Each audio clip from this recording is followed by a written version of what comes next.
नमस्कार, SBT news में आपका स्वागत है। पेश है 20 अक्टूबर बुधवार दोपहर 12:15 बजे राजस्थान की 10 बड़ी खबरें। बिजली की डिमांड में कमी और उपलब्धता में बढ़ोतरी की स्थिति बन रही है। इसके साथ ही अब राज्य में बिजली कटौती नहीं की जाएगी। बिजली कंपनियों का दावा है कि 2 दिन से ये कटौती बंद कर दी गई है। हालांकि राज्य में दिवाली पर मेंटेनेंस के कारण फेजवार कुछ कॉलोनी बस्तियों में बिजली कटौती का दौर जारी है। राजस्थान के लिए ये राहत की बात है कि बिजली उपलब्धता में जो संकट बन रहा था उसमें एकदम कमी आई है। फोन टैपिंग केस में मुख्यमंत्री अशोक गहलोत के ओएसडी लोकेश शर्मा को दिल्ली पुलिस की क्राइम ब्रांच ने 22 अक्टूबर को पूछताछ के लिए तलब किया है। लोकेश शर्मा को ईमेल से नोटिस भेजकर 22 अक्टूबर को 11 बजे पूछताछ के लिए बुलाया है। वे इसे लेकर अभी कानूनी राय ले रहे हैं।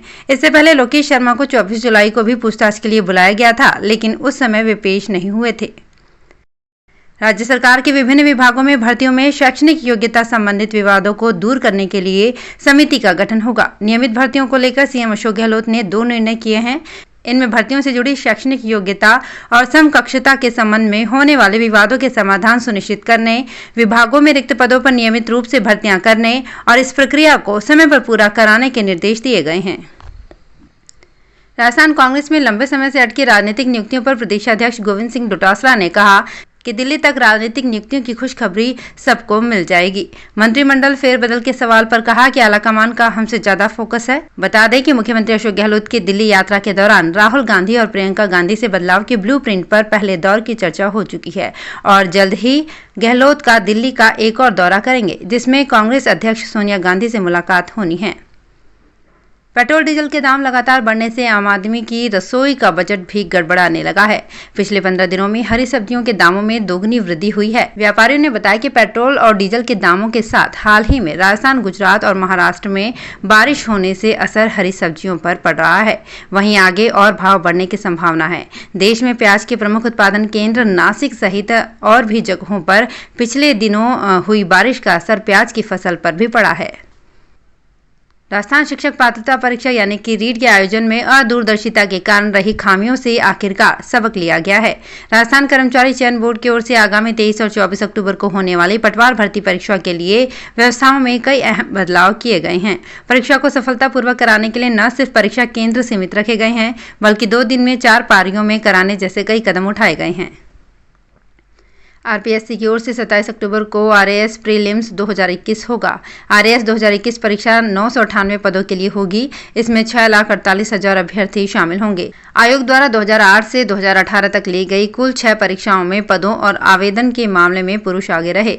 6 सालों में निकले 5,148 पदों में से महिलाओं के लिए 1,450 पद थे। वहीं पुरुषों के लिए पदों की संख्या 3,698 रही। अब महिलाओं की संख्या दोगुनी हो चुकी है। रेलवे के अस्पतालों में अब इलाज कराना आसान होगा। इसके लिए रेलवे ने एक नई तकनीक विकसित की है, जिसके तहत अब रेलवे अस्पतालों से दवाओं की चोरी पकड़ी जा सकेगी। रेलवे की सीपीआरओ कैप्टन शशि किरण ने बताया कि ओपीडी में दिखाने के लिए भी लंबी लाइन नहीं लगेगी। इस तकनीक को रेलवे ने हॉस्पिटल मैनेजमेंट इंफॉर्मेशन सिस्टम का नाम दिया है। रेलवे के उच्च अधिकारियों द्वारा इसके माध्यम से दवाओं के स्टॉक पर निरंतर निगरानी रखी जाएगी। जयपुर पुलिस की एक महिला कांस्टेबल और उसके पति को जान से मारने की धमकी मिली है। इसके बाद कांस्टेबल ने करधनी थाने में सोमवार को केस दर्ज करवाया। जांच सब इंस्पेक्टर मोतीलाल को सौंपी गई है।